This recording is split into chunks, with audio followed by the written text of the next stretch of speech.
ॐ सोमनाथाय नमः।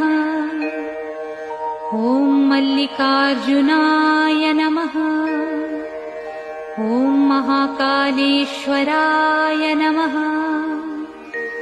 ॐ ओंकारेश्वराय नमः।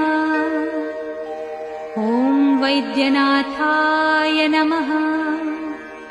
ॐ भीमशंकराय नमः। ॐ रामेश्वराय नमः। ॐ नागेश्वराय नमः। ॐ विश्वेश्वराय नमः। ॐ त्र्यंबकेश्वराय नमः। ॐ केदारेश्वराय नमः। ॐ भुस्मेश्वराय नमः।